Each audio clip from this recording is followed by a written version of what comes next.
Boa noite. Nós estamos iniciando mais um Ideias da Aldeia. Eu sou Cleísa Cartacho e na noite de hoje nós vamos conversar com Luiz Menezes, coordenador do programa Amazônia do WWF Brasil. Boa noite, Luiz. Tudo bom? Boa noite, Cleísa. Seja bem-vindo ao Ideias da Aldeia. Agradeço aí o convite pela primeira vez da gente estar aqui para falar um pouco do nosso programa para todo o povo acreano aí nesses diversos municípios aí, né? Para todo o estado, sem dúvida. Luiz, para a gente começar a nossa conversa sobre o programa Amazônia da WWF, explica para a gente primeiro o que vem a ser a WWF Brasil e de que forma vocês trabalham. Bom, o WWF Brasil é uma rede internacional ambiental, né? Uma organização não governamental ambiental que tem atuações em quase 100 países pelo mundo, são quase 5 milhões de associados em todo o mundo dessa rede, né? E ela vem desenvolvendo diversas ações há 40 anos, aí 4 décadas, mais de 4 décadas ainda, em diversas regiões prioritárias do planeta, tanto na África, na Ásia, quanto mesmo na Europa, Estados Unidos e também, muito importante, aqui na América Latina também. No Brasil, a WWF tem quanto tempo de atuação, mais ou menos? Olha, o WWF atua no Brasil desde 1970 com o projeto do mico-leão dourado. Não sei se você se lembra desse projeto, que é uma espécie de mico dentro da Mata Atlântica, no estado do Rio, onde está bastante ameaçada de extinção. E desde 1970 que iniciou-se um trabalho que já inteira mais de 30 anos e a população, que era de 200 indivíduos, acabou pulando para 1.000 indivíduos, né? Então esse foi um dos primeiros trabalhos e depois com diversas outras ações. Em 1996, o WWF Brasil se torna o que chama uma organização nacional. Então é uma organização legitimamente brasileira, com um conselho brasileiro, tanto de empresários quanto de ambientalistas da sociedade brasileira que fazem parte do nosso conselho, e uma organização com uma independência de atuação em nível nacional aí, né? Então, desde 1996, o WWF Brasil acaba sendo uma atuação independente brasileira. Hoje a gente tem orgulho de dizer isso, que o WWF Brasil é uma organização composta por brasileiros, hoje somos todos ali brasileiros dentro dessa organização. Utilizamos dessa força de ser uma rede internacional, onde isso ajuda a gente a captar recursos com os países mais ricos, onde as populações têm mais o hábito de doar recursos para a causa do meio ambiente, e também levar os nossos pleitos, as nossas reivindicações nesse fórum internacional, ajudando aí a conservação da natureza no Brasil. E em que momento do WWF se decide trabalhar ou priorizar as questões relacionadas à Amazônia, Luiz?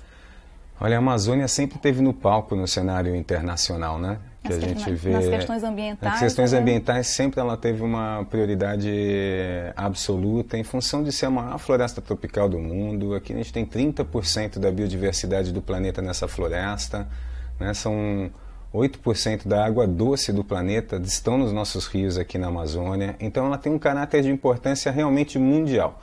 E hoje as questões ambientais, elas são muito codependentes, né? O que acontece na Europa influencia aqui, ou seja, todas essas poluições que os países europeus ou o próprio Estados Unidos desenvolveram esses últimos 100 anos, a gente hoje sofre consequências nessas mudanças climáticas que mesmo aqui na Amazônia, que ainda é uma região, vamos dizer, mais preservada, onde só 17% da floresta já foi eliminada, você já sente os efeitos da mudança do clima. Então, eu acho que quanto mais trabalharmos dentro de uma perspectiva de corresponsabilidade, ou seja, do que é feito aqui influencia em outro lugar, acho que a gente vai conseguir nisso minimizar esses impactos que o homem vem fazendo no meio ambiente durante tanto tempo. Você acha que as pessoas, com o trabalho que vocês vêm desenvolvendo, com a experiência que vocês já têm, as pessoas têm essa consciência de que os nossos atos eles vão influenciar na continuidade do processo de destruição ou de preservação do planeta? Olha, interessante isso. Eu estou aqui no Acre há 11 anos e eu lembro quando eu cheguei em umas discussões ambientais com algumas pessoas que eram advogados, não eram do setor, ligado mais à questão também da pecuária, então com uma atitude mais de uso da terra mais agrícola ou pecuária, dizia que aqui no Rio Branco não ia faltar água nunca, que isso era a história porque o europeu já está sem água, porque lá em São Paulo acabou tendo uma abundância de água, acaba faltando, coisas assim. E é incrível como essa mudança de de pensamento, nesse tempo para cá, eu encontrei ele faz uns 3 anos, eu falei, e aí? E ainda tem muita água? E a gente está acompanhando toda essa falta de água que teve Rio Branco, né? Esse problema de seca no verão muito forte, das queimadas. Então, que tem sido cada vez mais frequente. Cada vez mais frequente. Então, eu acho que as pessoas, mesmo que não acreditavam nesses problemas que seria do aquecimento global da Terra ou das questões, começam a sentir tantos efeitos dentro da questão da falta d'água, como a questão também ligada a toda a questão do desmatamento, queimadas e essas outros problemas que já começam a viver e pensando, opa, eu tenho a ver com isso em alguma coisa. Acho que essa é a questão da importância. Acho que todos nós temos uma parte de contribuição positiva para essa questão do meio ambiente ou negativa, né? Então acho que as pessoas acabam começando a refletir mais, principalmente hoje que a gente já começa a ver tantos desastres ecológicos, as questões dos furacões que começam a ter no Brasil, ou seja, as pessoas já estão vendo que essa maravilha de meio ambiente que não se acaba não é uma coisa tão perpétua assim, né? É verdade. Luiz, como é que o WWF trabalha na Amazônia? Como é que está organizada a instituição na Amazônia? Olha, a gente tem 3 grandes estratégias, né, para a Amazônia. Assim. Uma é essa questão de garantir que a biodiversidade que está na Amazônia seja ela representada em unidades de conservação, ou seja, que ela esteja realmente protegida para garantir às futuras gerações o uso dessa biodiversidade. Né? A gente sabe que a Amazônia, com tão rica ela é em termos de produtos farmacêuticos que podem ser gerados, ou mesmo na questão de madeira, espécies de animais e vegetais, de insetos que nem são conhecidas ainda. Então, é importante a gente reservar uma parte desse grande território, que é 55% do Brasil, para que seja ele destinado a unidades de conservação. Tanto daquelas que são destinadas como parques, onde devem ser para pesquisa, para o turismo, como aquelas também áreas de floresta que se garantam como florestas, mas que possa ter um uso econômico delas, né? Que a gente coloca que é a questão do uso sustentável da floresta, que está muito ligada à questão do manejo florestal. Então, a estratégia do WWF tem uma estratégia de criar essas áreas protegidas. A gente acredita que essas terras da Amazônia são do governo, são da União, são do povo brasileiro e devem assim se manter. Né? Somos terminantemente contra da grande propriedade privada na Amazônia. Às vezes você tem áreas como territórios de tamanho de países na Amazônia pertencendo a uma pessoa. E nós entendemos que essas florestas, essas áreas são do povo brasileiro, são patrimônio da União. E por isso o melhor jeito de você mantê-las ali preservadas para essas gerações que estão aqui do futuro, seja ela criando unidades de conservação, parques, reservas extrativistas, entre outros modelos como estação ecológica, entre outros que o sistema de unidades de conservação prevê. E dentro, acho que dessa questão, o WWF apoiou um programa, que hoje é um programa federal bastante importante, chamado ARPA, que é o Programa de Áreas Protegidas da Região Amazônica. Então, ele é para criar 50 milhões de hectares na Amazônia, isso é 10% do território da Amazônia, em unidades de conservação. Mas não adianta só a gente chegar e falar que aquilo é parque e ninguém toca, ou então que essa é uma área de reserva extrativista para o seringueiro viver lá como vivia antigamente, ou como vivia nessa pobreza e miséria que o povo da floresta ainda vive. Então nós temos que fazer um valor dessa floresta em pé. Essa floresta a gente tem que valorizar ela de uma maneira para que ela seja mais competitiva, ou ao menos igual da lucratividade que a pecuária faz. Então, como fazer você ter aquele recurso, seja ele a floresta ou seja ele a questão da pesca também com que a gente trabalha, valorizá-lo de maneira que você tenha qualidade de vida para quem produz e qualidade de vida também para quem consome, né? E então a gente trabalha numa linha do que a gente chama de uso sustentável dos recursos naturais, tanto o uso sustentável da floresta, né, com manejo florestal tanto empresarial, com empresas e do setor madeireiro, como também com comunidades que vivem na floresta. E tanto para a exploração do produto não madeireiro, seja a castanha, a copaíba, o açaí, o murmuru, a jarina e tantos outros produtos que a gente tem da floresta que são de usos medicinais ou de artesanato ou comestíveis, e uma outra linha de trabalho nosso de uso sustentável que é a questão da pesca, né? A pesca é super importante na Amazônia também, tanto quanto a gente tem essa diversidade de floresta incrível, são mais de 5 mil espécies de árvores que existem na Amazônia, só um parênteses para o telespectador entender, de que, por exemplo, países como a Holanda têm 14 espécies de árvores só, né? Nós na Amazônia temos 5 mil. Né? Nos Estados Unidos inteirinho tem 650 espécies de árvore. Nós temos 9 vezes mais espécies só nessa floresta. Isso ainda conhecidas, imagino que ainda apareçam mais algumas. Na questão da pesca, a gente tem a maior biodiversidade de peixes também. São mais de 2.000 espécies de peixe e nem se conhece todos esses peixes. E temos vamos dizer, um consumo, a dieta do amazônida, principalmente no Baixo Amazonas, no Médio Amazonas ou nos grandes rios, é muito baseada em cima do peixe, né? E acontece muita competição de geleiras, de barcos comerciais, pescando nesses diversos rios e competindo com aquele ribeirinho que está lá pescando 100, 150 quilos por dia para trazer o sustento para a sua família, é o seu trabalho. Então, essa outra linha de manejo de pesca a gente vem desenvolvendo também na Amazônia, desde o rio Amazonas, como em Santarém, como também aqui no Purus também. Aqui no Purus, vocês trabalham ao longo de... Como é que é esse trabalho? Ao longo de todo o Purus? Esse trabalho nosso é uma parceria com o governo do estado, com a CEATER, né? E o governo do estado exatamente preocupado com essa, vamos dizer, essa sobrepesca, ou seja, essa pesca excessiva, por exemplo, no rio Purus. Acho que para o povo entender um pouco a importância do rio Purus, corresponde a mais ou menos 70% do peixe de rio que Rio Branco consome vem do Purus. Manaus, que é uma cidade talvez 4 vezes maior do que Rio Branco, ou 5 vezes maior do que Rio Branco, 30% do peixe que Manaus consome vem do Purus.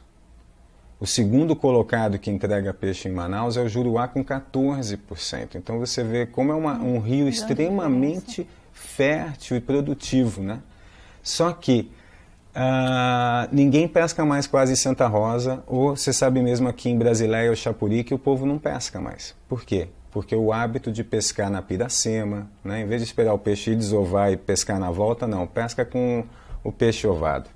E é a mesma questão, vem geleira de Manaus entrando pelo Purus, vai para Canutama, e o pessoal de Canutama tem que vir para Tapauá, Tapauá tem que vir para Lábrea, Lábrea tem que vir para Pauini, Pauini tem que vir para Boca do Acre, e o povo de Boca do Acre já vai pescar em Manoel Urbano, né? Então esse problema é porque realmente não existe acordos e uma regulamentação, né? O WWF tem projetos, por exemplo, onde a gente fez manejo de lagos, isso no Pará, em Ituqui, que é em Santarém, onde com esse sistema, onde você bota regras no uso e onde você acorda com a comunidade, com o prefeito, com o pescador comercial, faz regras, essas regras são acordadas, tiveram um aumento de 60% da produtividade do pirarucu em 8 anos de trabalho. Luiz, vamos para um rápido intervalo e a gente volta mais daqui a pouquinho com um pouco mais sobre essa conversa interessante.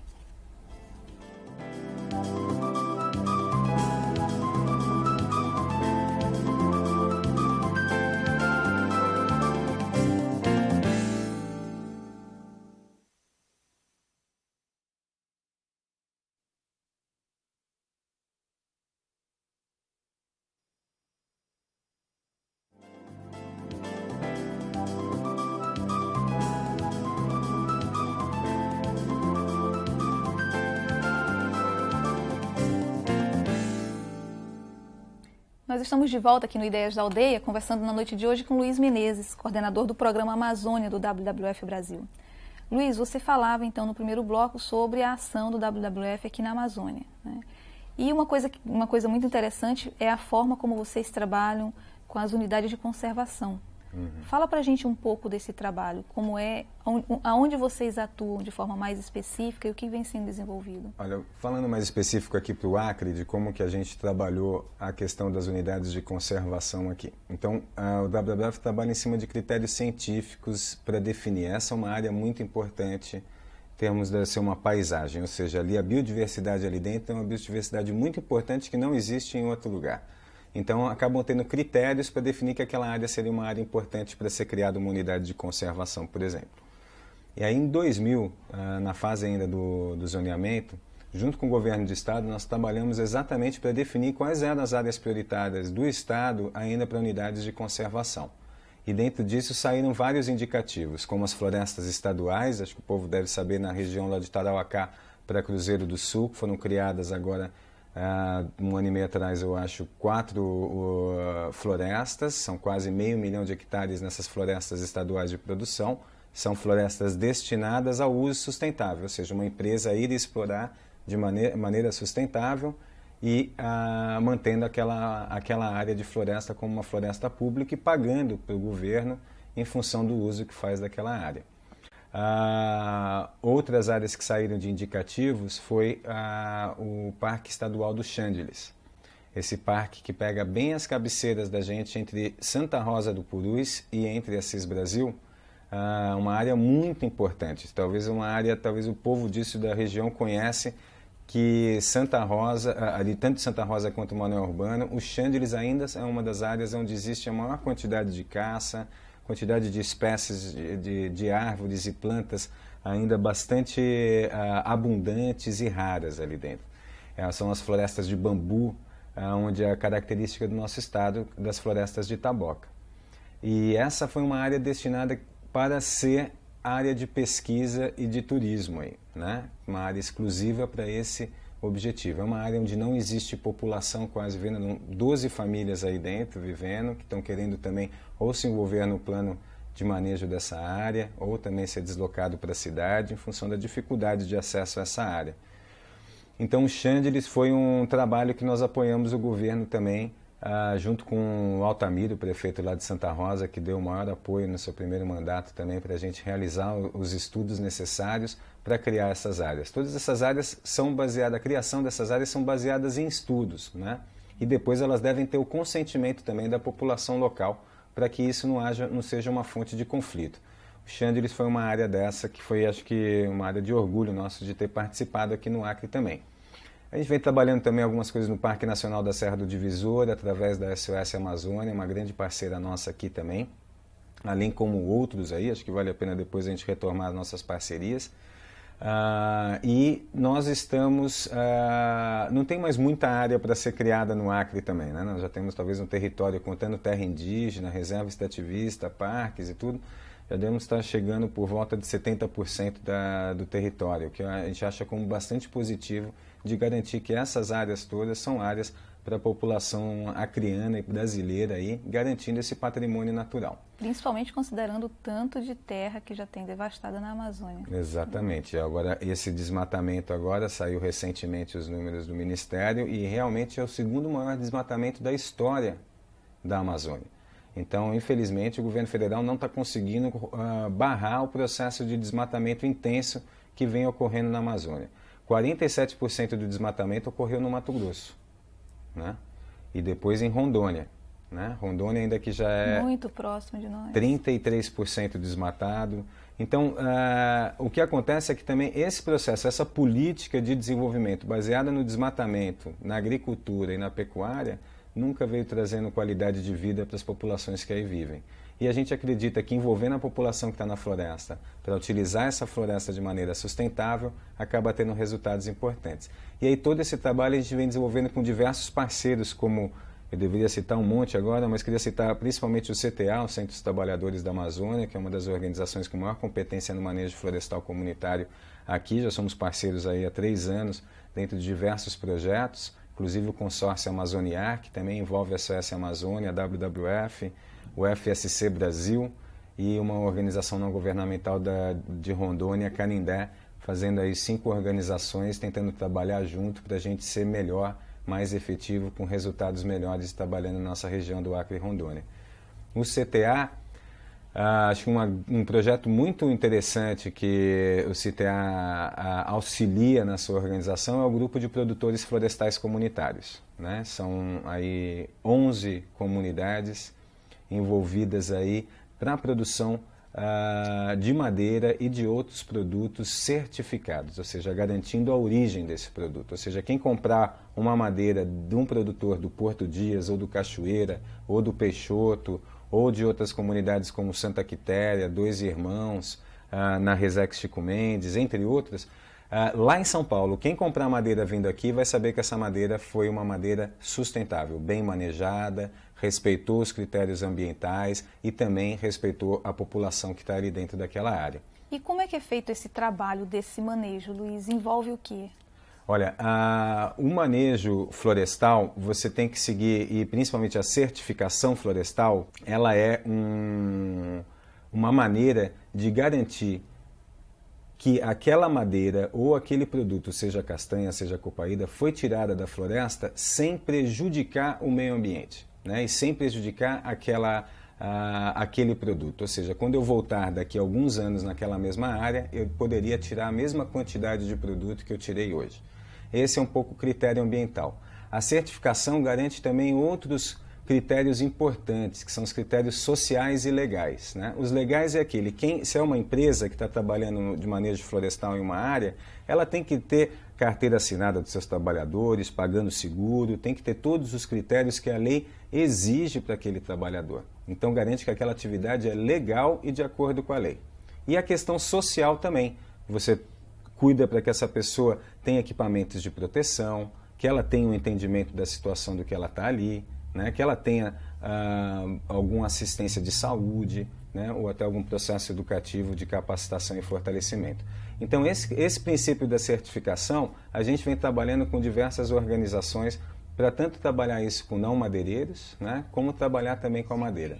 E vimos tendo bastante resultados interessantes de comercialização desses produtos. Hoje essas comunidades conjuntamente, porque cada uma produz um pouco, mas o pouco de cada uma faz um muito, e esse muito consegue negociar nos mercados lá fora. Semana passada esses diversos comunitários estavam em São Paulo fazendo negócios com designers de imóveis, com empresas de construção, isso já mostrando o sucesso dessa iniciativa.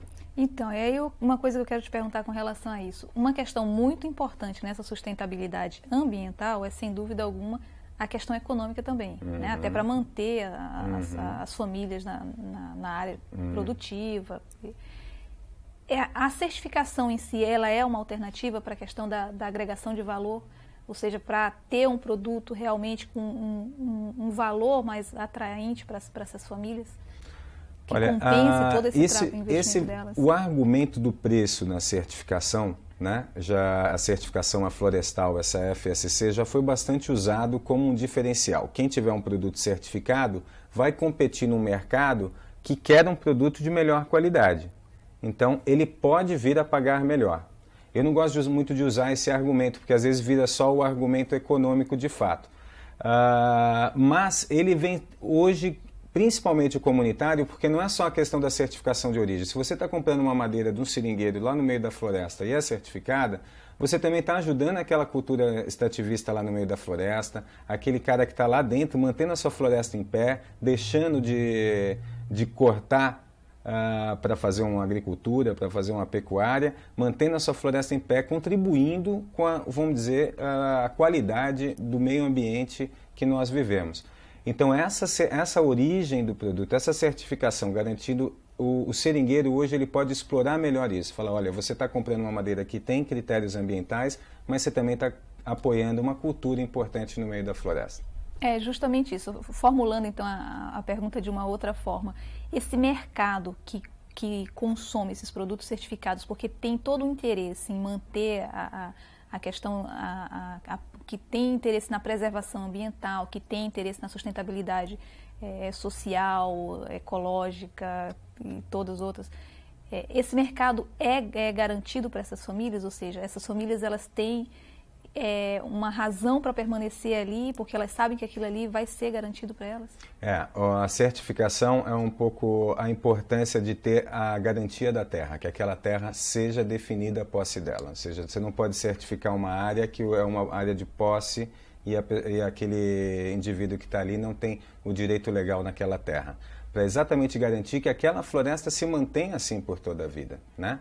Agora, é importante que isso seja remunerado para quem está na floresta, né? A gente vem conversando, ainda é cedo para a gente discutir isso, mas dos serviços ambientais também. Não é só a questão do produto bem manejado, o serviço. A floresta não está sendo mantida em pé, né? Hoje vem conversando da questão do carbono, vem se conversando na questão do clima, manter a floresta está mantendo o clima, né? Essa região que nós vivemos é responsável por 25% das chuvas que caem no sudeste do país. Ou seja, se desmatarmos aqui, toda a grande cafeicultura de São Paulo, a cana-de-açúcar, pode comprometer. Então, por que não o Sudeste não pagar também para o Acre, Rondônia, sul do Amazonas, para manterem suas florestas em pé, né? Acho que isso ainda é cedo para discutir, porque ainda falta, vamos dizer, tecnicamente dados para a gente comprovar como fazer essas contas de quanto vale um serviço ambiental. Por isso que a gente quer hoje trabalhar em cima de produtos de fato, valorizar a floresta pela madeira, porque madeira tem preço de mercado, copaíba também todo mundo compra, castanha também tem. Mas como a gente pode ter nesses produtos maior qualidade, né, garantir que eles sejam produzidos de maneira que respeitem o meio ambiente e as pessoas que estão ali dentro, e que a gente faça que o mercado reconheça isso. O WWF, tanto o Greenpeace quanto Amigos da Terra, entre outras grandes organizações, vem apoiando esse selo de certificação FSC, porque ele acaba dando uma credibilidade para o comprador, seja ele em São Paulo, seja ele na Europa, seja ele nos Estados Unidos. E é essa a maneira que a gente vem encontrando para ver como valorizar esse produto que vem das nossas florestas. Luiz, agora vocês têm também um trabalho de manejo com empresários, manejo empresarial, né? O que acaba sendo, acaba envolvendo um outro setor que até pouco tempo não trabalhava muito bem essas relações com o meio ambiente, né, com a floresta. Como é que está sendo esse trabalho com as empresas que têm feito manejo? Olha, nós temos o trabalho do WWF já há mais de 10 anos, já teve de gerar informações de como fazer o manejo da floresta sustentável de fato, né? Então a gente teve várias parcerias com outras ONGs na Amazônia, desenvolvendo então a maneira de usar bem essa floresta. Não adianta a gente trabalhar só com os comunitários, né? Porque hoje a grande produção de madeira é pelo setor privado, né? Para você ter uma ideia, o Brasil é o maior produtor de produtos florestais, né, de madeira, e o maior consumidor também. Então 86% da madeira fica aqui dentro do país, consumida aqui. Então não adianta o europeu tá lá querendo comprar madeira certificada, o americano. Isso representa 14% do que a gente produz na Amazônia. Então a gente tem que trabalhar a consciência do nosso consumidor brasileiro, para esse consumidor brasileiro exigir, eu quero uma madeira que não seja ilegal, que não seja uma madeira que veio do desmatamento, eu quero uma madeira que tenha realmente critérios ambientais. Essa é uma das linhas que a gente está querendo trabalhar para uma campanha de consumo de madeira certificada no país. E por isso a gente precisa trabalhar com empresas, nosso trabalho com empresas é trabalhar com empresas que que querem ter uma outra atitude dentro da sua atuação, né? Querem trabalhar dentro de um aspecto legal e sustentável. Hoje as empresas estão vendo que vamos dizer, esse mecanismo de sobrevivência, usando a corrupção, ou usando a exploração ilegal de madeira, roubando madeira em terra indígena, ou roubando madeira dentro de área de projeto de assentamento, ou consumindo a madeira que vem dos projetos de assentamento pelo direito de desmatamento que o assentado tem, isso não é o futuro. Daqui a 10 anos isso vai acabar e essa empresa vai morrer. Então ele tem que ter formas de maneira de ter o seu suprimento de madeira que garanta a sustentabilidade da sua empresa no futuro. E aí ele começa a ver a certificação como uma maneira de se diferenciar dos outros também. Porque se é uma empresa que tem a certificação, ela é diferente daquela empresa que não tem a certificação e pode fazer 1000 maracutaias por trás para vender sua madeira, para esquentar madeira, para botar essa madeira lá fora, né? Então a gente acredita que o manejo florestal empresarial, trabalhando com a certificação, é uma maneira para que empresas que são sérias possam mostrar o exemplo a outras que podem ganhar dinheiro, podem ter uma boa imagem também e pode contribuir realmente com a conservação na Amazônia. Luiz, e quem não está conformado com esse processo de destruição, quem tem vontade de ajudar de alguma forma, de participar de alguma forma, ou até quem queira saber um pouco mais de informações sobre o trabalho do WWF, como é que faz? Olha, a gente está agora abrindo uma nova campanha de afiliação, né? Essas ONGs como as nossas dependem muito do associado que dá o respaldo para a gente, dizendo, olha, nós temos hoje quase 5.000 associados, nós queremos ir para 15.000 associados para mostrar, olha, tem uma parcela da população brasileira que acredita na gente, né? E também pode ajudar a gente a contribuir também. Eu acho que o brasileiro também pode ajudar a gente a levantar recurso para a gente salvar a nossa floresta, não ficar só dependendo do dinheiro do europeu, do americano, do japonês, né? Então a gente queria chamar a população, a gente deve estar fazendo uma campanha de afiliação no Dia do Meio Ambiente também, comemorando o Dia do Meio Ambiente aqui no Parque da Maternidade, convidamos a população também para ir visitar lá o nosso stand, que vamos estar junto com o governo, com a prefeitura também. E você pode se associar e saber mais sobre o WWF também pelo nosso site, que é www.wwf.org.br. E ali você tem, abre uma janelinha para afiliação, é só clicar dentro dela, ou então ir na parte dos cadastros, que ali você pode se cadastrar também. E aí você acaba recebendo nossas malas diretas, sabendo o que acontece com a gente, nos nossos projetos, e recebe também todas as informações aí que nossos afiliados têm direito. Então vamos aproveitar para repetir: www.wwf.org.br. Luiz, nós agradecemos muitíssimo a tua participação aqui no Ideias da Aldeia, esperamos tê-lo novamente, trazendo mais informações sobre o trabalho de vocês. Obrigado, Cleis, é um prazer enorme de estar aqui. Queria agradecer muito a oportunidade ao WWF de a gente falar mais com a população sobre nossos projetos, e também em outras ocasiões para a gente estar colocando. Tem diversas pessoas que trabalham com a gente e com esses diversos temas para aprofundar mais algum tema que vocês teriam mais interesse. Sem dúvida, já estão convidadas. Obrigado. E nós ficamos por aqui com Ideias da Aldeia, lembrando que estamos chegando às 22 cidades do estado. Até o próximo programa.